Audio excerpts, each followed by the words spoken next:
I lost $1 million in an afternoon twice. Neither loss ever frightened me. What nearly destroyed me was the trade I would not close, the one I held because I could not bear to be wrong. If losing trades scare you, you are afraid of the wrong thing. And in the next hour, I am going to prove it to you. Sit down, put the charts away for an hour. They will still be there when we are finished. And they will still be doing exactly what they have always done, which is exactly what they did in my time, and exactly what they will do long after you and I are both forgotten. There is nothing new in Wall Street. There cannot be. Speculation is as old as the hills. Whatever happens in the market today has happened before and will happen again. The tickers are gone. The bucket shops are gone. The chalkboards where I stood as a boy of 14 and watched a man in a green visor mark up the quotations, those are gone too. You have machines now that would have seemed to me like sorcery. Screens that show you the whole world at once. Prices that change faster than a man can read them. And yet here you are, in the year of our modern miracles, sitting in front of a machine that can calculate 1,000 things a second, feeling the exact same knot in your stomach that I felt in 1892 standing in front of a chalkboard in Boston. That should tell you something. That should tell you that the problem was never the tools. Let me ask you a question, and I want you to answer it honestly because no one is listening but you. What is it that you are actually afraid of? You will say, I am afraid of losing money. That is the easy answer. It is also the wrong one. I know it is wrong because I have watched men who had money lose it. And I have watched men who had nothing lose that too. And the fear on both faces was identical. I have seen a man tremble over $100 loss with $50,000 in the bank. I have seen another man take a loss that would have ruined a bank and go to lunch. Money does not explain it. Money has never explained it. Here is what you are actually afraid of. You are afraid of being wrong. Not poor. Wrong. You are afraid of the moment when the market turns to you and says, in that flat, indifferent, unanswerable way it has, you did not understand this as well as you thought you did. And you cannot bear that. Because somewhere along the way, you made the fatal mistake of believing that your trade was a statement about your intelligence.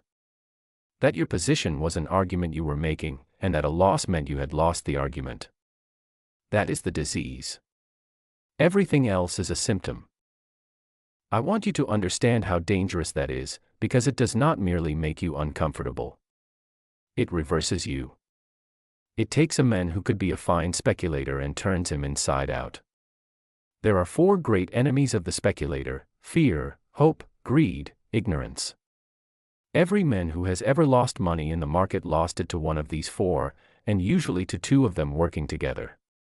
But the cruelty of it, the thing that took me years and several fortunes to understand, is that fear and hope arrive in the wrong order. Consider what you actually do. You take a position, it moves against you. What is the correct emotion? Fear. This trade is wrong. The evidence is in front of you. Get out.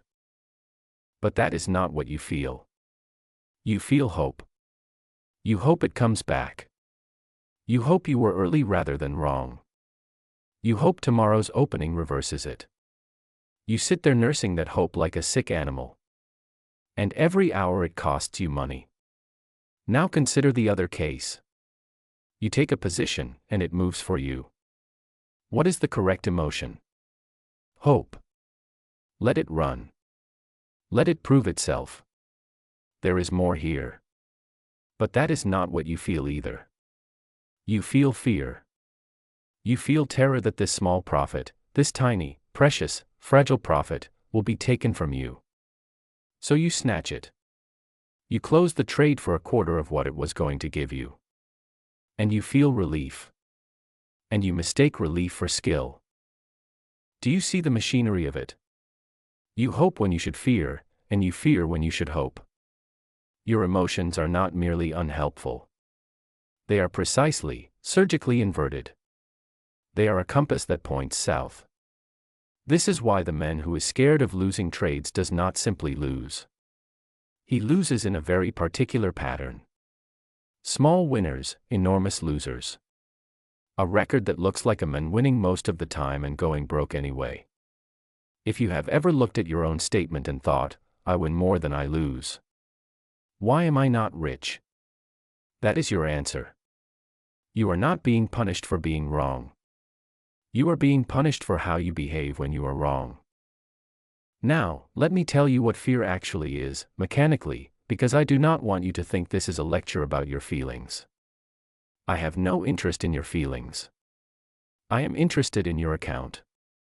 Fear is a signal. It is information.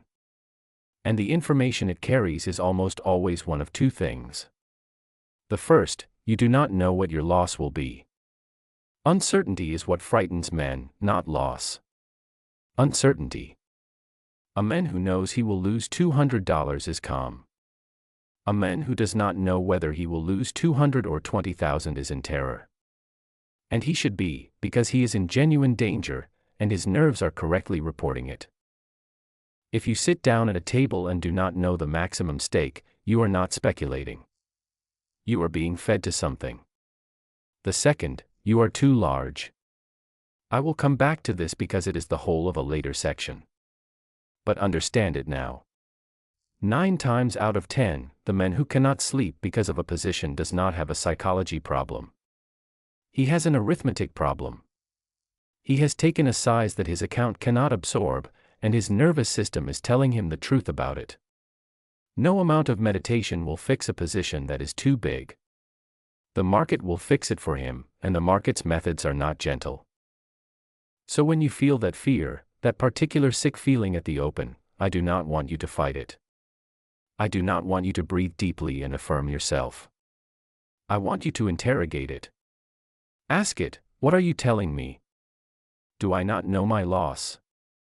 Am I too large? Because it is almost never lying. It is one of the few honest voices you will hear in this business. Understand this, and you will see why "stop being scared of losing trades" is a badly worded instruction. I am not going to make you fearless. Fearless men die broke, and they die quickly. I have buried a great many fearless men. What I am going to do is something better. I am going to make the loss knowable. I am going to make it small and defined and decided before you ever enter, so that when it arrives, and it will arrive constantly. It is arriving right now to better traders than you. It arrives as an expected guest and not as a burglar. You do not conquer fear. You make it unnecessary. Before we go further, the people who run this channel have taken the whole of this method and set it down in writing, because an hour of listening is not the same as a season of study. There is a book, Thinking Like Jesse Livermore, Mastering the Market with Discipline, Patience, and Risk, which is the architecture of everything I am about to say to you. And there is the Livermore Journal, a 90-day trading psychology workbook, which is the part one could never give anyone in my lifetime, the daily record, the discipline made into a habit rather than a good intention. And for the men who wants the whole of it, there is the Livermore Method, a complete trading course for the modern trader. They are all linked below this video. I mention them now because what follows will land harder if you have somewhere to put it. Now, let us talk about what a loss actually is, because I promise you, you have never once thought about it correctly. I want to begin with a confession that will sound like a boast, and it is neither. It is simply the truth, and it is the single most important sentence I ever spoke about this business. A loss never bothered me after I took it. I forgot it overnight. Men have quoted that at me for a century, as though it were bravado. It was not bravado. It was bookkeeping. Let me explain what I mean. And to do it, I have to take you out of the market entirely for a moment. Think of a man who owns a shop, a grocer. Every month he pays rent. Every month a certain quantity of his stock spoils on the shelf and is thrown into the alley. Every month some portion of what he buys does not sell. Now, does that grocer lie awake at night in anguish over the spoiled fruit? Does he stare at the ceiling asking himself what it means about him as a man that 11 crates of peaches went soft? Does he tell his wife he is not cut out for the grocery business? He does not. He writes it in a column. The column has a name. The name is cost of goods. He knows before he opens his doors in January approximately what that column will hold by December. It is not a failure. It is not a verdict. It is the price of being in the business at all. And it is priced into everything he does. Now look at yourself. You take a loss and you treat it as an event, a scandal, a personal catastrophe requiring explanation. You go back over the chart, hunting for the thing you should have seen. You post about it. You feel it in your chest for 3 days. You let it change the size of your next trade, which is the true damage, because now the loss has begun to reproduce. You are the grocer weeping in the alley over the peaches. A loss is not a mistake. A loss is an expense.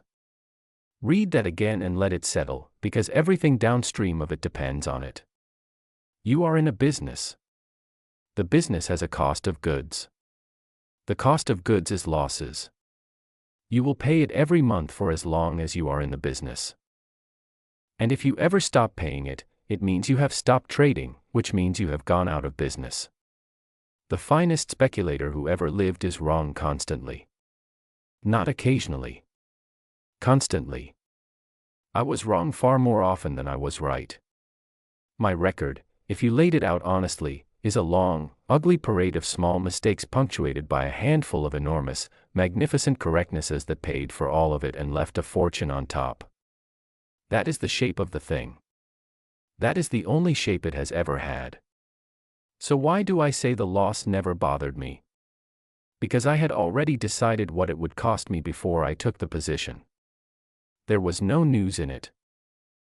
When the market took my 2,000, it was not taking something from me. It was collecting an invoice I had already written and signed. You cannot be robbed by a man you handed the money to. That is the difference between you and me. It is not courage. It is not that I had ice in my veins and you have something warmer. It is that I did the arithmetic in advance, and you are doing it in the middle of the fight with your heart going like a hammer, which is the one condition under which no man on earth can do arithmetic. Now, here is the distinction I want carved into you, because it is the one that separates the men who survive from the men who make excellent stories at parties. Being wrong is not the problem. Staying wrong is the problem. Being wrong costs you a defined, small, budgeted amount. It is the peaches. It is Tuesday. Staying wrong is something else entirely. Staying wrong has no ceiling. Staying wrong is the mechanism by which a man who has been trading well for 2 years is out of the business in 9 days. I have never met a trader ruined by a loss. Not one. I have met a great many ruined by a loss they would not take. Think about what actually happens in that room. The position goes against you. Your plan says out. But taking it out means admitting it. And admitting it means the thing you cannot stand. So you do not admit it. You wait. And waiting costs nothing. At first the tape moves a little more against you. It is not so bad. And then it is a little worse. And now the loss is large enough that taking it hurts. So you really cannot take it. And here is the trap closing. The larger the loss becomes, the harder it is to take. And the harder it is to take, the larger it becomes. It feeds itself. It is a fire that eats the water you throw on it. And then comes the worst hour of all. The hour when the man decides to help. He averages down. He looks at his losing position and he thinks, well, if it was a good buy at 50, it is a marvelous buy at 40. And he adds. And now the position is larger and the price is lower. And he tells himself his average is improved. And his average is improved. And it does not matter in the slightest, because he has made the one trade that can genuinely kill him. Hear me on this. I want to be as plain as I know how to be. Never average a loss. Never. Not once. Not this time. Not because it is different. There is no exception.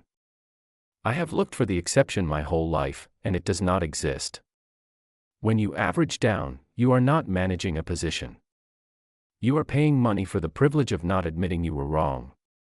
You are buying your own comfort, and the market will sell you as much of that comfort as you can afford, and then it will sell you some you cannot.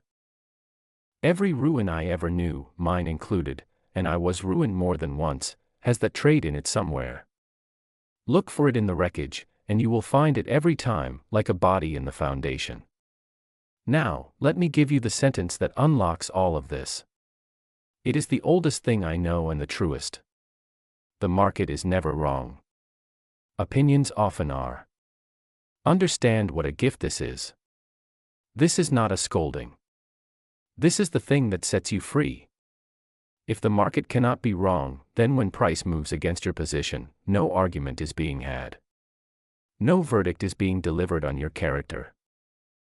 Nothing is happening except this: the market is doing what it is doing, and your opinion describes something else. Those two facts have parted company. That is all. That is the entire event. You do not have to defend an opinion. You are not married to it. You did not swear an oath to it. An opinion is a tool you picked up to do a job. And when the tape tells you the tool is wrong for the job, you put it down and pick up another one, the way a carpenter does without weeping over the chisel. The man who cannot take a loss has confused his opinion with himself. He defends the position the way he would defend his name. And the market, which does not know his name, which has never heard of him, which is not even aware that he exists, takes everything he has patiently while he defends it. So here is the reframe, and I want it whole. You are not trying to be right. You are trying to be rich. These are not the same activity. They are frequently opposites. A man can be right and broke. I have known several brilliant men, correct about everything, correct too early, correct with too much size, correct into liquidation. And a man can be wrong most of the day and rich by dinner, because when he was wrong, he paid a small invoice, and when he was right, he stayed. Stop keeping score on rightness. Nobody pays for rightness. The market has never once paid a dividend on being correct. There is one more thing about losses, and I will not soften it. The loss is information, and it is the only honest information you will ever be given. Every other voice in this business is trying to sell you something. The tip is trying to sell you something. The confident man on the screen is trying to sell you something. Your own hope is trying to sell you something. And it is the best salesman of the lot. The loss is the only thing in the entire apparatus that has no interest in you at all. It is not flattering you. It is not managing you. It simply says, this was not the trade you thought it was. And it says it early, and it says it cheaply, if you will only let it speak before it has to shout. A small loss is a friend who tells you the truth. A large loss is a creditor. You decide which one you are dealing with, and you decide it before you enter, and you decide it with arithmetic. Which brings us to the mechanics, because I have now told you what fear is and I have told you what a loss is, and you are no doubt sitting there in violent agreement and entirely unchanged. Agreement has never made anyone $1. Let me show you the machinery. I told you earlier that 9 times out of 10, the frightened man does not have a psychology problem. He has an arithmetic problem. I want to prove that to you now, because this is the section that will actually change your Monday. Here is a man. He has $10,000. He takes a position and he risks 2,000 of it on a single trade. 20%. He does this because he is confident. He has looked at the chart and the chart has spoken to him and he knows. Now watch what happens to him, not to his account, to him. He cannot leave the screen. He eats badly. He checks the price at 2 in the morning, which is a thing no man has ever done for a good reason. When it moves a little against him, his whole body reports it. When it moves for him, he feels sick with the fear of giving it back. He is not trading. He is in a hostage situation. And here is what everybody tells that man. They tell him to be disciplined. They tell him to master his emotions.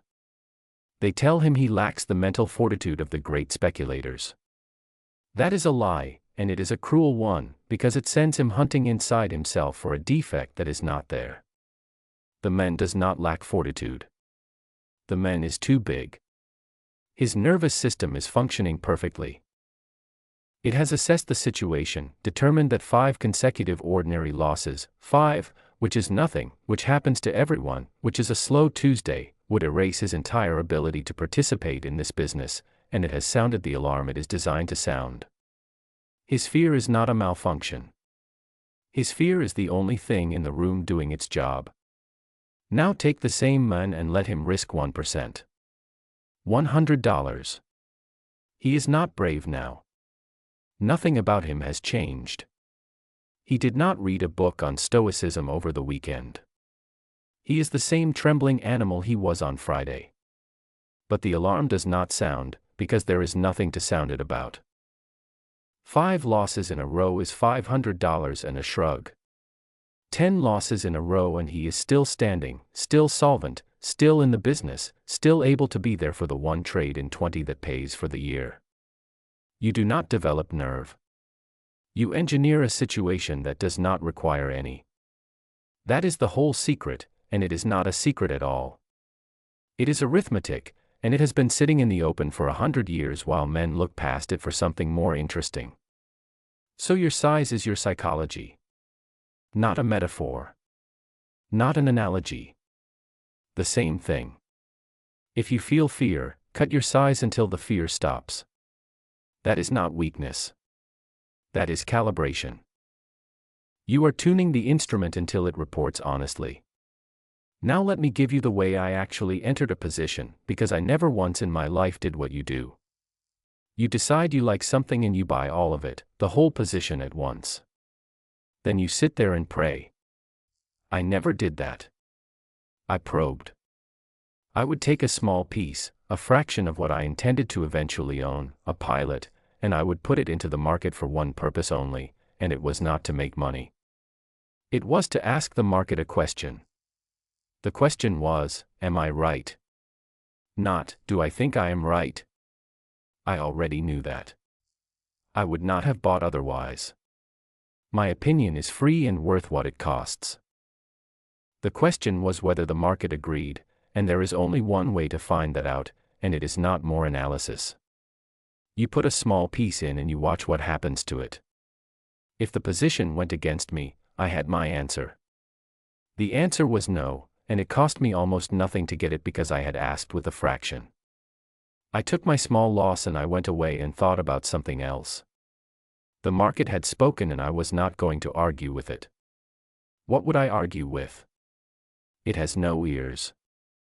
But if the position went for me, then I had a different answer. And now I would add. And if it went further for me, I would add again. Building always, only into strength. Never into weakness. Never once into weakness. Look at what that does. Really look at it. Your losing positions are always your smallest positions, because you never got the confirmation to build them. They died as pilots. Your winning positions are always your largest, because the market itself told you to build them at every step, with its own money in your hand. Compare that to what you do. You put on your full size at the start, which means your losers and your winners are the same size, which means you need to be right far more often than any man has ever been right in order to make a nickel. You have handicapped yourself before the bell, and then you wonder why you cannot run. And here is the part that concerns fear directly. When you probe, the entry is cheap. It costs you almost nothing to be wrong. So the terror at the moment of entry, that awful hesitation, the cursor hovering, the second guessing, the trade you did not take that went 400%, simply does not occur. Why would it? You are not betting the account. You are asking a question. Questions are cheap. Only answers are expensive, and the market pays for those. Now, the stop. I want to say something about this because I think you have misunderstood the entire purpose of it. The stop is not a safety net. It is not a thing you add to a trade in case of emergency. The stop is the price of the trade. It is not attached to the position. It is the position, in the same way that the price on a tag is not attached to the coat. It is a fact about the coat. You would not buy a coat without knowing the price. You would think a man was mad who walked into a shop, took a coat off the rack, put it on, walked out, and waited to be told later what he owed. And yet that is precisely what you do every time you enter a position without knowing where you get out. Decide the loss before you enter. Before, when you are calm, when nothing is happening, when your heart is at rest and your mind is your own.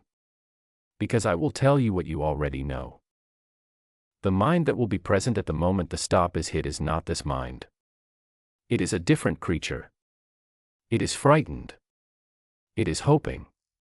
It has been marinating in the position for 6 hours and it will produce a reason. It will always produce a reason. It is a machine for producing reasons. Do not let that creature vote. It gets no vote. Its opinion was overruled before it existed. Now, where does the stop go? Not at your pain threshold. Not at a round number. Not at the amount you are willing to lose. That is your size calculation, not your stop calculation. And confusing those two has bankrupted more men than war. The stop goes at the price that proves you wrong. The place where your reason for the trade no longer exists. If you bought because a level held, the stop is below that level. Because if it does not hold, you were not right, and the position has no reason to exist any longer. It has become an orphan. Orphans get no room in your account. And this is where I must speak about the line of least resistance, because it is the thing my whole method rests upon, and it is the thing modern men skip past on their way to the indicators. Markets do not move at random, and they do not move because of what a thing is worth. Markets move along the line of least resistance. At any moment, there is a direction in which the price will travel because it meets less opposition there than anywhere else. Sellers are exhausted or buyers are exhausted, and one side has stopped pushing back. Your entire job, the whole of it, is to determine which way that line runs and to place yourself along it. Not to predict. To observe. The line is not a forecast. It is a fact present in the tape right now, if you will read what is in front of you instead of what is in your head. And there are moments, rare, particular moments, when the line declares itself. When a market that has coiled and rested and gone nowhere for weeks finally chooses. I called these pivotal points. They are not everyday events. They are not something you can find 4 times before lunch because you are bored and want action. But when one occurs, the risk is small and the reward is enormous, because you are entering exactly where the market has just told the entire world which way it intends to go. If you trade only the pivotal points, only along the line of least resistance, only with a probe, only with a defined stop, I promise you something. The fear goes. Not because you have become a lion. Because there is nothing left in the position for the fear to hold on to. Which brings me to the hardest thing in this business, and the thing that made me all of my money. It was never my thinking that made the big money for me. It was always my sitting. Not the analysis. Not the entry. The sitting. Men who could think circles around me, brilliant men, men who understood things I never understood, died broke because they could not sit. They would find the right position in the right market at the right moment, and then take 2 points out of 40 because they could not bear the waiting. The market rewards patience. It does not reward cleverness.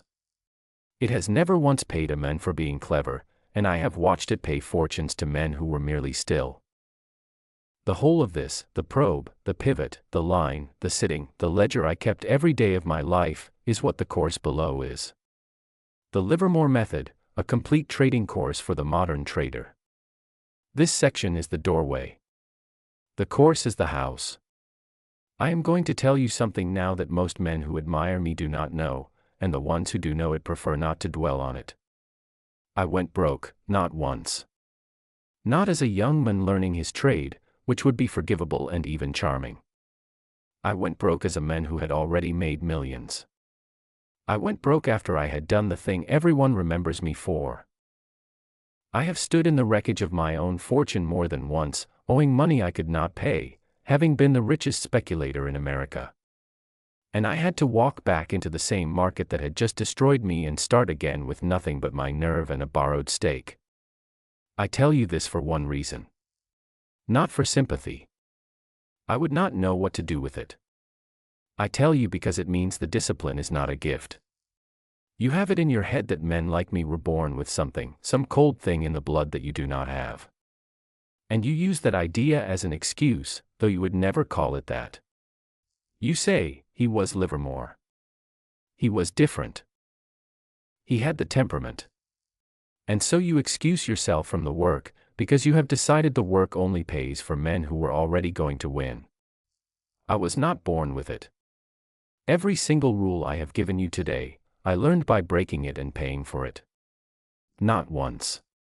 Repeatedly. I knew the rules perfectly well while I was breaking them. That is the part nobody understands. I was never ignorant. I was undisciplined. I could have recited these rules to you word for word on the very afternoon I was violating every one of them and losing everything I owned. Knowing was never the problem. Knowing has never been the problem for anyone. So hear this, because it is the last important thing I have to say to you. Discipline is not something you have. It is something you build. And it is built by repetition, in writing, over time, when nothing is at stake. You cannot build it in the middle of a trade. That is the fantasy, that you will summon it in the moment. You will not. Nobody ever has. In the moment, you will do exactly what you have practiced. And if you have practiced nothing, you will do nothing, and the market will do the rest. Let me tell you about the ledger. When I was a boy in the bucket shops, I kept a small notebook, and in it I wrote the numbers, the prices before they happened, what I expected, and then what actually occurred. Nobody asked me to do this. There was no one to show it to. I did it because I noticed something that changed my life. The numbers repeated. Patterns recurred. But you could not see it in your memory, because memory is a liar and a flatterer. You could only see it on paper, in your own hand, where the record could not be revised after the fact to make you look better. I kept records my entire life, every day, long after I was wealthy enough to hire 100 men to do it. Because the record is the only mirror in this business that does not lie. Your memory of your own trading is fiction. I mean this without insult. You remember the winners with clarity and the losers as bad luck. You remember your reasoning as more sound than it was.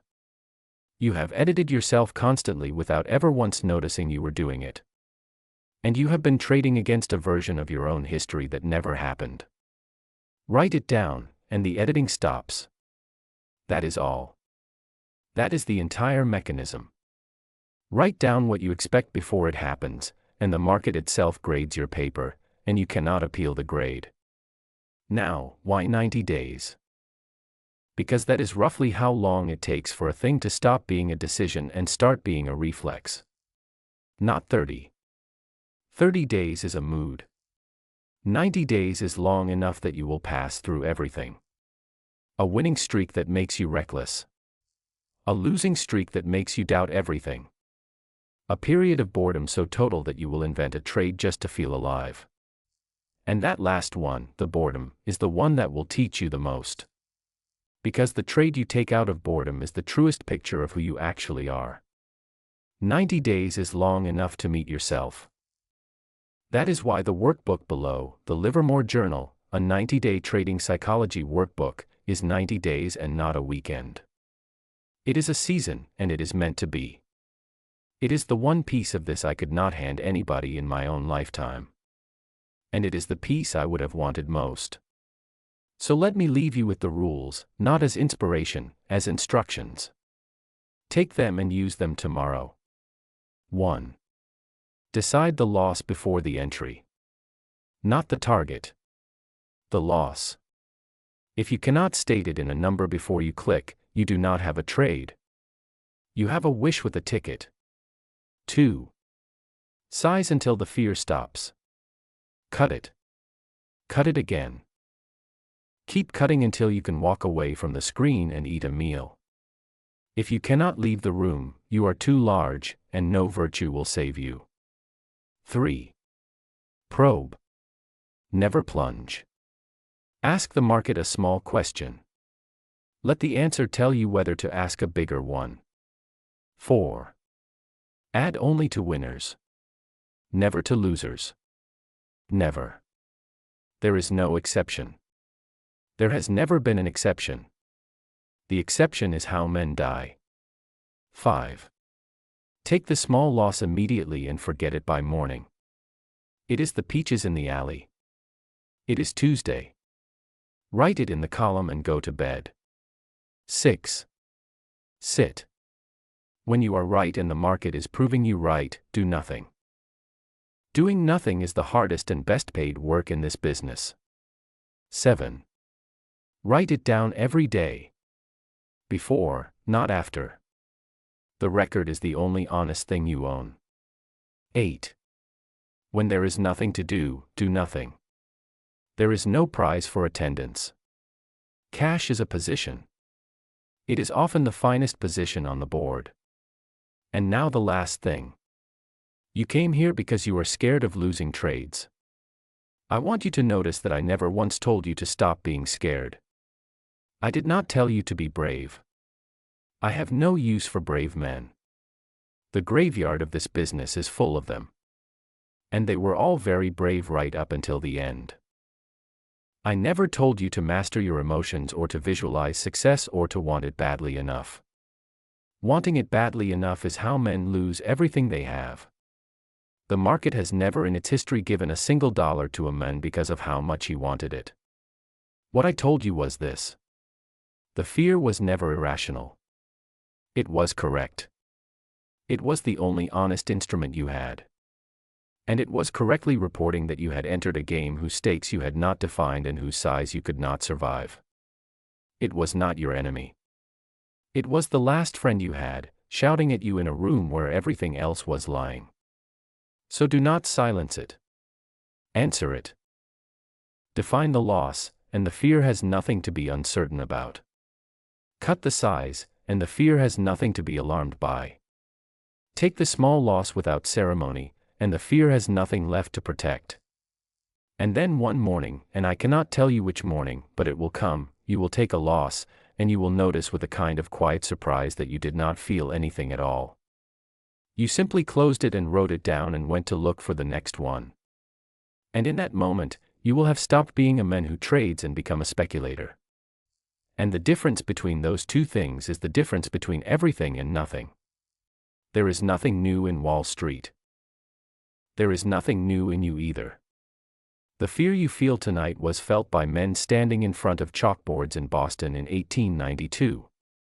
And it will be felt by whatever comes after you in front of machines we cannot imagine.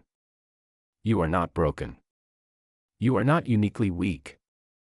You are simply standing where every single one of us has stood. And the way through it is the way it has always been. Arithmetic, patience, and a written record. Everything below this video exists to walk you through it. Thinking like Jesse Livermore, mastering the market with discipline, patience, and risk, the architecture. The Livermore Journal, a 90-day trading psychology workbook, the daily work, the 90 days, the mirror. And the Livermore Method, a complete trading course for the modern trader, the whole of it, start to finish, for the man who is serious. The links are in the description. Take the first step tonight while you still feel this. And then come back, because this was 1 hour on one subject, and there is a great deal more. I have not yet told you how to read the tape when it is lying to you. I have not told you how I knew in 1907 and again in 1929 that the whole thing was coming down while every intelligent man in America was buying. I have not told you why the greatest fortunes are made in the waiting, or how to recognize a pivotal point before it announces itself to everyone. That is all here on this channel, the Jesse Livermore Trading Code. Subscribe, and I will see you at the open. The market will still be there. It always is.